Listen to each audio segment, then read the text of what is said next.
Source of our hope. நம்முடைய நம்பிக்கைக்கு ஆதாரம் எங்கிருந்து அது உண்டாகிறது? தேவ வசனத்திலிருந்து உண்டாகிறது. சொன்ன எரேமியா தீர்க்கதரிசியின் காலத்தில் விரோதியின் இராணுவம் சூழ்ந்துட்டு இருக்குது, சிறையிருப்பில் போகிறாங்க, எல்லாம் பறி போகிறது, நிலம் வீடு எல்லாம் போகுது, மான மரியாதை எல்லாம் போகிறது. பல வருஷங்கள் போய் 70 வருஷம் சிறையிருப்பில் இருப்பாங்கன்னு தீர்க்கதரிசி சொல்கிறான். இதெல்லாம் நடக்க போகுது. இதெல்லாம் இவர்கள் செய்த பாவத்தினுடைய பலன் இதெல்லாம். ஆனால் கர்த்தர் இவர்களுக்காக ஒரு நல்ல வாழ்க்கையை திட்டமிட்டு வச்சிருக்காரு, திரும்ப கொண்டு வருவார்ன்ற அந்த நம்பிக்கை எவ்வளோ முக்கியம் பாருங்கள் அவங்களுக்கு. அந்த ஒரு காரணத்துக்காக தான் அவர் உயிர் வாழணும் இருக்கணும் அப்படிங்கிற ஒரு இதே இருக்கும். இல்லைனா வாழ்க்கையை விட்டு போயிடும் பாருங்கள். நம்பிக்கை அப்படிப்பட்ட ஒரு எஃபெக்ட் நமக்குள்ளே உண்டாகிறது. ஒருவேளை கஷ்டமான சூழ்நிலையில் இருக்கலாம், பிரச்சனையான சூழ்நிலை நமக்கு இருக்கலாம், எல்லாத்தையும் இழந்தவர்களாக இருக்கலாம், நம்பிக்கை அற்ற நிலையில் இருக்கலாம்.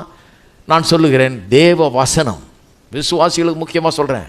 வசனம் எதுக்காக இருக்குது? நம்பிக்கையை ஊட்டும்படியாக இருக்குது. விசுவாசி நம்பிக்கையற்றவனாக இருக்கவே கூடாது. நம்பிக்கை இல்லைன்னே சொல்ல முடியாது, நம்பிக்கை இழந்துட்டேன்னு பேச முடியாது.